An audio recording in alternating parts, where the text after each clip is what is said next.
YouTubers, hi, I'm back with the 25 books of 2025, and it's the fourth Discworld novel. I got this in a charity shop for pennies, and I read this years ago, and it was just so much fun rereading this book. Now, it's one of the first of the Discworld novels that actually really kind of explores death, okay, in capital letters. Now, I've been a fan of Discworld for many, many years. My first one, I actually remember, it was Witches Abroad, and I was at school. I was at secondary school. Now, I found it in the bookcase, I started reading it, and I thought, I'm going to get to the end of the chapter and quit. And it took me a while to realise there were no chapters, so I didn't quit, and I fell in love with the Discworld novel, which, by the Witches Abroad, it's which one? It's not even listed in this. So, no, this one goes up to number 18. Here you go. So, no, it's number 12. Sorry, my mistake. The first one I actually read, okay, was number 12. Yes, so I'd like to go back. So my favourite, however, is Guards, which introduces Sam Vimes and probably establishes the Ankh-Morpork City Watch, who are my favourite characters in the entire series. Anyway, this is the fourth one, Mort, okay, and here we go. Death comes to all of us, but when it came to Mort, he offered him a job. Henceforth, death is no longer going to be the end, merely the means to an end. It's an offer Mort can't refuse. As his apprentice, he'll have free board, use of the company horse, and being dead isn't compulsory. It's a dream job. Till he discovers that it can be a killer on his love life. Right. Interesting too, because as I said before, the one that really, really explores death as a character. And little things like this. Now, death, if you read the books, he always speaks in capital letters. Probably one of the only characters in the Discworld novel who do. Okay. And this bit here, his name is Death. But not any death, it's the death whose particular sphere of operation is, well, not a sphere at all, but a Discworld which is flat and rises on the back of the four four elephants, who stand on the shell of the enormous star turtle Great Atuin, which is bounded by a waterfall that cascades unseen into space. Right. Yes, the Discworld is literally the Discworld, which is stands on the back of four elephants on a turtle called the Great Atuin. Right. I know, it's really kind of weird to explore that, isn't it? But essentially, it's Death is starting to explore humanity. It's starting to explore what makes humans tick. Now, he's been doing his job for a really, really long time, a very, very long time. When Mort and Ysabell are going through Death's library, if you want to go back as far as humanly possible, they find cave writing. Right. So yeah, he's been doing it for a very, very long time, but now at this juncture, he's exploring humanity. And then he apprentices Mort. Now, Mortimer, right, who's called Boy by a lot of people, really, really winds him up. It's the funniest thing, okay, is the fact that Mort's an interesting character because of how he sees things. He's kind of a deep, kind of philosophical thinker, but however, he's also in the real world so inept, he can't even be a scarecrow. Right. So when he's apprenticed, and his father's hoping he's apprenticed to just a good person, hope he's got a daughter, okay, because you hear about if there's no son and a daughter, well, sometimes, okay, you can become head of the organisation, and it turns out, yes. And this is probably the first one to re-explore death and its characterisation too. And this little bit here, right, it's beautiful. What is it? The sun under the disc, said Death, is like this every night. Every night, nature's like that. Doesn't everyone know? Me, you, the gods. Good, is it? Gosh. Death leaned over the saddle and looked at the kingdoms of the world. I don't know about you, he said, but I could murder a curry. Little things like that. The way carried out Dev is always kind of got like a toenail into humanity, and when he starts to really kind of explore it, it was actually explored further along in another novel called Reaper Man, which kind of explored it more in depth. This characterization, because think about it, Death is quite a lonely character. He lives in his kind of realm, if you will. However, it's all imitation. It is all imitation, right? And the thing is, when Mort goes to Death's realm, he meets Ysabell, who has been there for a really, really long time. Here we are. And this bit here about Ysabell, right? There was a girl there about his own height and perhaps a few years older than him. She had silver hair and eyes with a peculiar sheen to them. and are kind of interested in but impractical long dress that tends to be worn by the most tragic heroines, who cast single roses to their bosom while gazing softly at the moon. Wolfen never heard the phrase pre-Raphaelite, which was a pity because it would have been an almost right description. However, some girls tend to be on the translucent consumptive side, where this one has a slight suggestion of too many chocolates. Now, interesting too, okay, is the white hair, the silver hair. For those who actually follow the series, is that's a trait which Susan Stowe Heelett has. Susan Stowe Heelett is the daughter of Mort and Ysabell. This is not a spoiler, okay? The book came out a long time ago. This book came out, when did this book come out? This book came out, okay, 1987, okay? So, no spoilers here. Right, sorry, spoilers here. So, it's interesting because Susan Stowe Heelett has a silver streak in her hair, and also something coming up as well, which is kind of like a genetic gift from both parents. And of course, when she sees Mort, she's not exactly impressed by him. And Ysabell has been in this realm for a really, really long time, and suddenly her father brings home Mort to be his apprentice. No mention of Ysabell becoming Death's apprentice. It's hey, it's she brings in this rando essentially to do his job instead. Absolutely. And when it comes to Mort's way of thinking, this bit I generally enjoyed. Okay, like this bit here is like when, because as soon as Mort gets there, he's asked to clean out the stables of Binky. That is the name of um Death's horse. Okay, Binky, which is quite interesting. Okay, because in America, Binky is the name of a dummy. We use or pacifier, Binky or pacifier. Well, we use the terminology dummy, right? You know, for babies, they put them in the mouth to soothe them. Here we are. Why do you think I directed you to the stables? Think carefully. Mort hesitated. He had been thinking carefully in between counting wheelbarrows. He wondered if it had been to coordinate his hand and eye, or teach him the habit of obedience, or bring home to him the importance of the human scale, or small tasks, or making him realize that great men must start at the bottom. None of his expectations seemed exactly right. I think, yes, I think it was because you're up to your knees in horse crap, to tell you the truth. Which is true. Most other authors would be really bit existential, like wax on, wax off muscle memory kind of thing. It's like, no, I was there because I needed someone to clean out the stables. That was why. That was why I did it. That is absolutely why I did it. And interesting too, because as he's Death's apprentice and he's kind of learning on the job, he actually more gains the skill of actually passing through walls, which is a skill that Death has. So it's interesting too because you see throughout this book how Mort is becoming sort of like more, I hate to use the word, but corrupted whilst he's going through this novel. And when it comes to Stowe Heelett, which is a kingdom in the Discworld, okay, it's little things. Now, this was set just before. This is actually an indication to a further long Discworld novel called Weird Sisters, which is the sixth Discworld novel. And this bit here, right, right. The Duke of Stowe Heelett, not the nicest of people, said Death. A handy man with a bottle of poison, fifth in line to the phone last year, now second in line, with a social climber, you might say. He fumbled inside his robe and produced an hourglass in which black sand coursed between a spiked iron lattice work. He gave an experimental shake, and due to live another 35 years, he said with a sigh. And he goes around killing people? There's no justice. No, Death said, handing his drink to a page who was surprised to find him was suddenly holding an empty glass. There's just me. Right. That's the thing. There's just me. There's just Death. So I've come at the indication occasion refer to this one novel, which is abroad, which I was in a production of, and I actually enjoyed that experience really, really much. So essentially, okay, what Mort does is he screws up one of his first. Now the people, okay, who he starts to reap, some are actually, one of them's really, really cool. She's a witch who's like, okay, we're expecting you, but she goes on gently to her next life.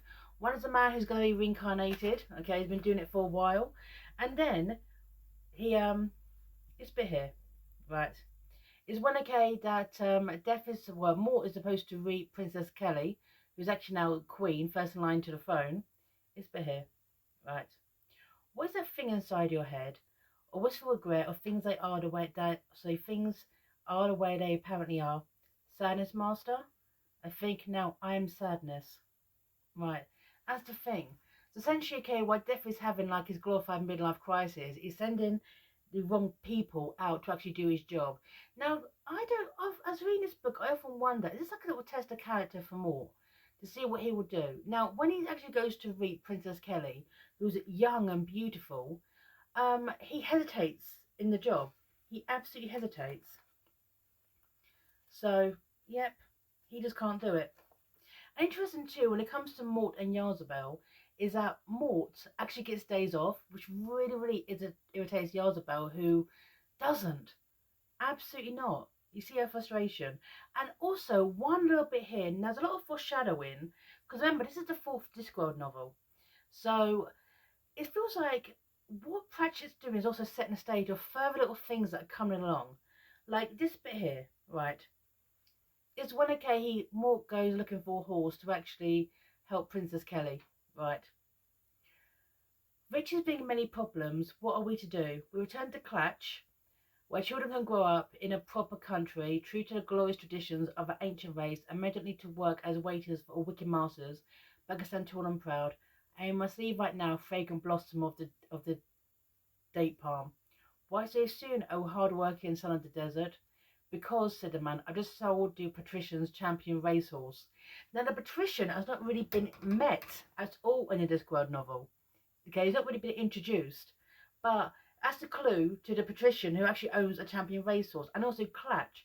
Now, in the Discworld novels, the Clatch, there is a famous Clatchian Foreign Legion, okay? So, which Death actually joins at one point, so, as memory serves. So, yes, so once again, little ingredients of the Discworld actually coming into play. It's very interesting and it's very good. So, yeah, because Mort on his day off actually goes to speak to Princess Kelly. Yep, absolutely. And also gets a wizard on his side to help too. So, here you go. And when it comes to Mort and Princess Kelly, now one thing I did like is supposed to give the indication that Mort and Princess Kelly are actually going to wind up hooking up, but it doesn't really happen. And this bit here, okay, for Princess Kelly, who's supposed to be killed by an assassin, and Mort screws that up quite badly, right? This bit here. And he should have killed me. No, I mean, no, the assassin should have killed you. I did try to explain that, said Mort. When he goes to Princess Kelly and basically says, hi, I'm the Grim Reaper. Okay, well, why didn't you let him? Mort looked in horror. Did you want to die? Of course I don't. Looks like as though what people want doesn't come into this, does it? I'm trying to be sensible about this. Right. Yeah, when Mort goes to, actually no, what Mort does is actually go to a wizard to get advice, and then goes to Princess Kelly, but doesn't take her soul. Doesn't take her soul, he botches that up.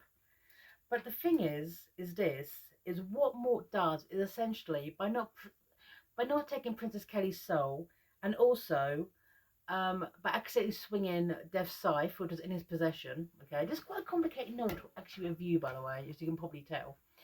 It's essentially the universe knew Kelly was dead and was therefore surprised to find out she hadn't stopped walking and breathing yet. Essentially, what it's done is it's split the kingdom of Stohela into parallel dimensions. In one, Kelly is dead and people are mourning and wearing black. In the other one, she's alive and kicking, and her uncle was surprised because he was going to take the throne. In one of them, the uncle's taking the throne. In the other one, it's going to be Kelly. And people are in the middle of this, and they're actually confused because some people are saying she's alive, other people are saying she's dead. What Mort's done is essentially, by accidentally swinging Death's scythe, has split the fabric of reality. And it's his job to actually try to fix that. Yeah, absolutely. And also, by the way, this is also the first introduction of Death's servant Albert, right, who's been doing the job, okay, for 2,000 years. This is his actual introduction book. Now, if it all like this family, okay, this unorthodox family, okay, of Death, Mort, Albert, and Ysabell living under the same roof. Now, I'm not sure, okay, what is going on through Death's mind, because one thing I liked about Death as a character is he flip-flops a lot on mentality, okay, on what should be the right thing. Now, little things, okay, is essentially, don't go near my daughter because she hates your guts, and suddenly, okay, he's shipping them, which I kind of like that. Now, Death as a character, to even define, is so confusing, and I kind of like that. As I said before, he somehow, as like play acting how humans act, right, He's play acting, but he's got no idea behind the motions of this. Like this bit here, which I thought was quite interesting. Right, here we go. Splendid. You two can run along. Get Albert to do your picnic lunch or something. Get some fresh air. I noticed the way you two always look at each other. He gave Mork a conspiratory nudge, as like being poked with a stick, and added, Albert's told me what that means. Has he? And even more so, what the hell? We've done nothing, okay, apart from besides the got okay, is bitch at each other. That's what they've been doing. That's all they've been doing, okay, but for Albert it's like, oh yeah, master, these two at this juncture hate each other. Absolutely. And maybe because, hey, Mort gets a day off and Ysabell doesn't. This bit here, right, is when it also makes it clear how crapsack Ysabell's life is. Even though, okay, we only meet Ysabell in this book and also in Soul Music, which she doesn't make it at all, okay, she actually passes on. This bit here, it's not real. Nothing's real here. Not really real. He's like he tries to act. He just likes to act like a human being. He tries really hard at the moment. Have you noticed? I think you have an effect on him. Did you know he tried to learn the banjo once? I could see more of an organ type. He couldn't get the hang of it, said Ysabell. He can't create, you see. He said he created this pool. It's a copy of one he saw somewhere. Everything's a copy. Everything is a copy. And this bit here really kind of sums up how bad Ysabell's life is. I'm 16. Do you know how long I've been 16 for? I'm sorry, I don't under. No, you wouldn't, because you're allowed out. You haven't been here long enough to notice. Stand still here. Haven't you noticed? Oh, something passes, but it's not real time. It can't create real time. Oh, I've been 16 for 35 years. Oh, it was bad enough the first year. Poor Ysabell. She's stuck in. What happened was that Death rescued her from death. Okay, basically stopped her hourglass and took her into his realm, and she stopped. She's been 16. Now, interesting too, because 16, okay, she actually winds up with Mort. I mean, you know, she marries Mort at 16, but hey, young marriages, I guess. So it really kind of illustrates how absolutely tragic, okay, her life is. And at the same time, what is going on? It's been okay with Princess Kelly. Basically, Mort screwed up so badly, and it takes Death a really, really long time for her to kind of sort it all out. This bit here. The misplaced stroke of Mort's scythe had cut history into two separate realities. In the city of Stolat, Princess Kelly still ruled with a certain amount of difficulty, and a full-time aide of royal recognizer, who was put on the court payroll and charged with the duty of remembering that she existed. In the lands outside, though, beyond the plain, in the Ramtots around the Circle Sea and all the way to the Rim, traditional reality still held sway. She was quite definitely dead, and the Duke was king. And the world was proceeding stately according to plan, whatever that was. And the thing is about Kelly is that as she was meant to die, it would lead to a civil war, but also peace. So essentially, okay, she wasn't a sacrificial lamb, if you will, for essential peace, which is now not going to come. Absolutely. So interesting because this is essentially Pratchett laying down the ingredients for the Discworld, especially with Albert. Now, a lot of these issues would have been sorted if Mort and Ysabell just actually spoken to Albert, but I guess that's too easy. And of course, for the audience, you've got to kind of establish who Albert is. Now, with Kurtwell, who's a wizard, the thing is that when Mort screws up, he doesn't actually go to Death again and goes, oh, sorry, I kind of split the reality of fabric and time. Sorry about that. He goes to Kurtwell and and says this and explains the situation. But also you find out it's a book of the magic of Alberto Malik, okay, or the mage, a sort of book of magical theory. It's not a good idea to look too hard at the words. They resent it, like it says here. Well, thing is, Albert is Alberto. He is actually the head, the creator of the Unseen University. That's the Wizards University, where all the wizards kind of congregate, including Rinchwind. He's in this book too. He's the assistant librarian next to the orangutan. Now, it's interesting too because this will be sorted if they just spoken to Albert, but they don't. Absolutely not. Absolutely not. But the thing is, in all this, Dev's actually buggered off and having his his midlife crisis. Yes. So instead of just talking to Albert, instead of just talking to Dev, Mort tries to sort out the issues by itself, and it goes tits up as you can possibly imagine. And little bits here, Kate, is when Death is drowning his sorrows in a bar and is drinking every single drink known towards humanity. Here we are. Drowning your sorrows, are you? I have no sorrows. The stranger was silent for a moment, thinking, and then he said, You want to talk to me? Sure, I'm a good listener. No one ever wanted to talk to me before. That's a shame. They don't invite me to parties, you know. They all hate me. Everyone hates me. I don't have a single friend. Right. Death is so lonely. And that's the thing, when you think about it, he has Ysabell, who is there against her will at the end, and yet you've got Albert, who is there by choice, because as he says, okay, he's got enemies on the other side, which he doesn't want to meet, or even after 2,000 years, that'd be waiting for him, essentially being the head of the creator of the Unseen University and made up of enemies in the afterlife. He's quite a lonely, quite tragic character, if you will. But the thing is, every single time Death tries out humanity, and everybody goes tits up. Like, look at Hogfather, okay? Right, which is a great Discworld novel. Absolutely. So, but the thing is, when Mort and Mort Ysabell and obviously Albert have a little conversation. This bit here, okay, right? Because suddenly Mort's like, maybe Albert, you could do something. He's like, no, I can't. Albert stopped for a moment, but did not look around. When Mort said, but you were the greatest, was the greatest, and don't you try to butter me up. I ain't butterable.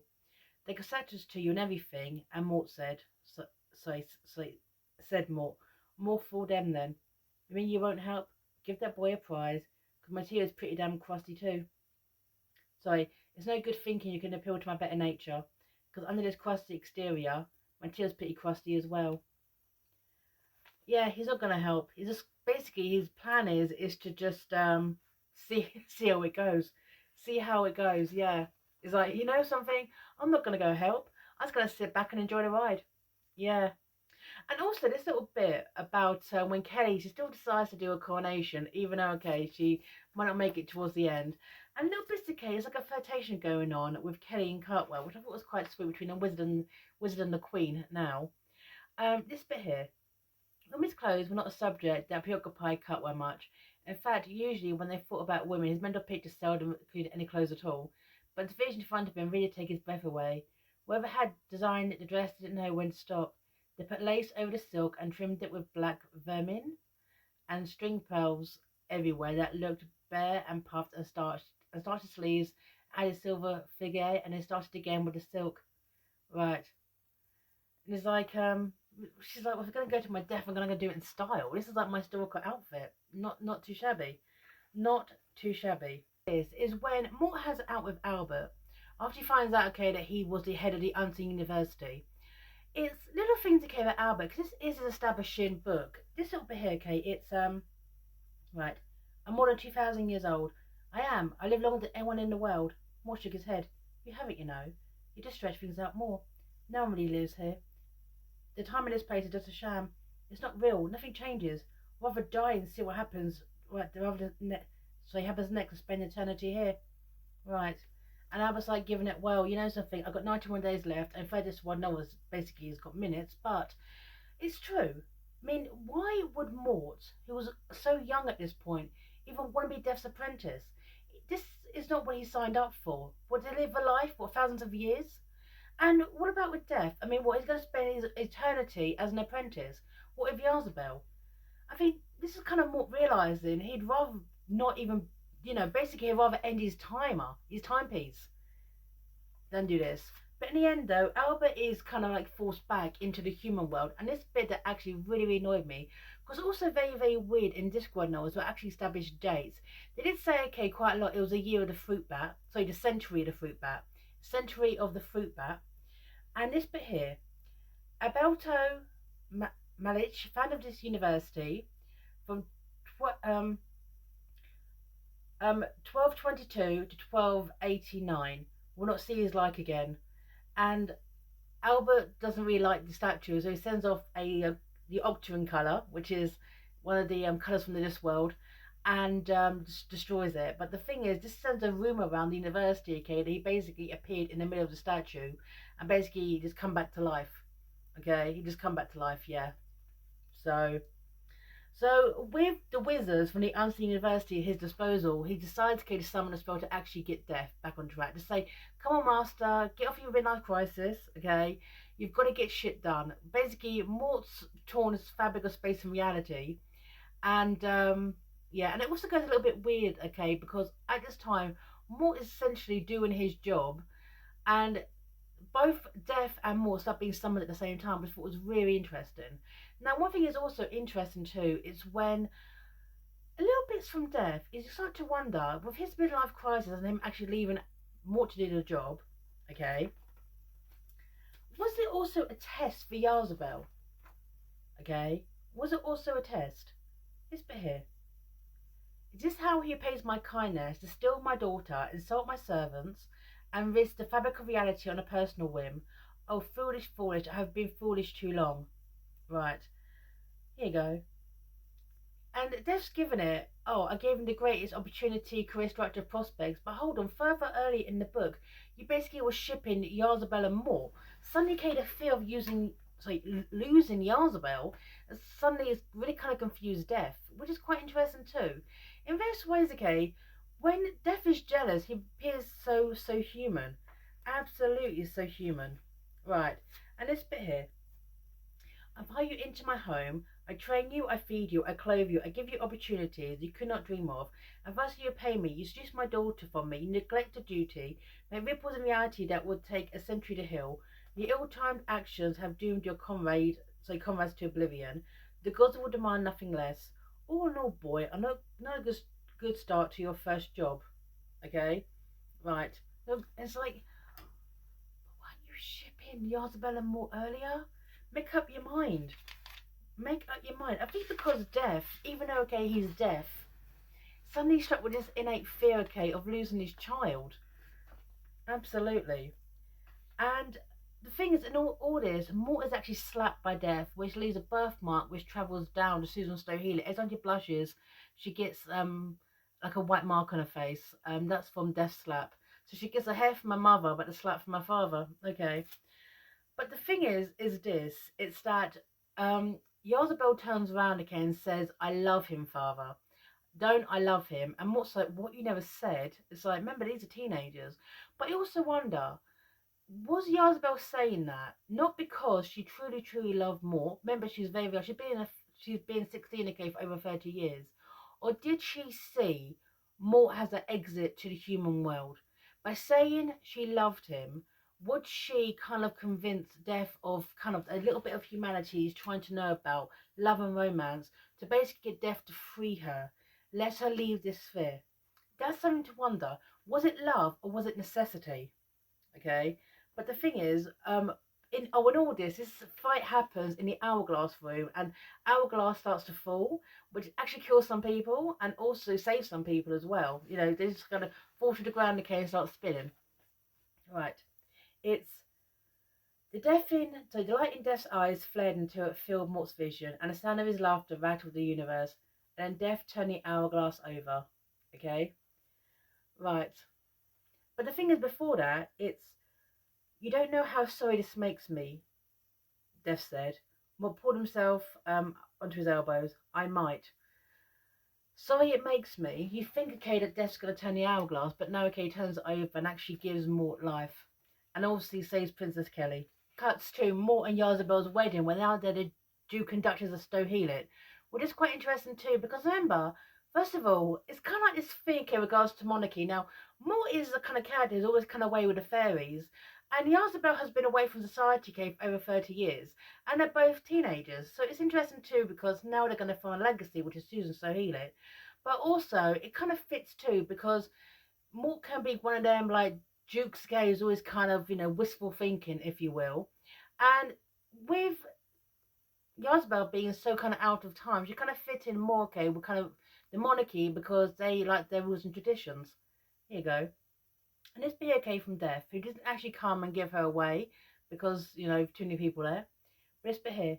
To my own daughter's wedding, anyway, it was the first time I ever had an invitation to anything. Had gold edges and RSVP and everything. Right. But this bit here, okay, when it comes to future grandchildren, it's, Once again, Pratchett kind of laying down the seeds, okay, for students to heal it, right? How do you feel about being invited to a christening? I think not. I was glad to be a father. I'm certainly not a grandfather. I haven't got the right kind of knees, right? So, but of course, okay, we know with Susan So Heal It, they were involved, but eventually Mort and Ysabell pulled away from that. Once again, because Feminine Death is quite a tragic character. Anyway, this is going to be an editing nightmare, by the way, to put together. But the thing is, regarding Death as a character, you really can't get a sense what Pratchett was trying to do with his isolation. I mean, this is a man, well, no, he's not, he's a skeleton. Death is a skeleton. He's a skeleton who essentially always sees humanity towards the end of their lives. Every time he tries to embrace humanity, it goes wrong. He doesn't really understand it, but he tries his best. I mean, he installed Ysabell in his house, but everything's an imitation. Albert, his companion, is there by choice. However, the sands of Albert's hourglass are like stuck, and there's only now seconds left, due to circumstances further wrong in the disc. So now, okay, in a way, Albert and kind of Death are now stuck together.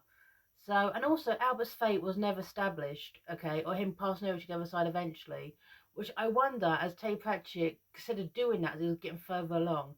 And one thing I do realise when, as a fan of Discworld novels, is when I was reading further along, as soon as he kind of established what Nobby Nobbs was, okay. Now, Nobby Nobbs, as a character in the Discworld, for its entirety, it was what the hell was Nobby Nobbs? As soon as he basically indicated that Nobby Nobbs was part goblin, right, I kind of realised as soon as he established that the Discworld was coming to an end. That's what I realised.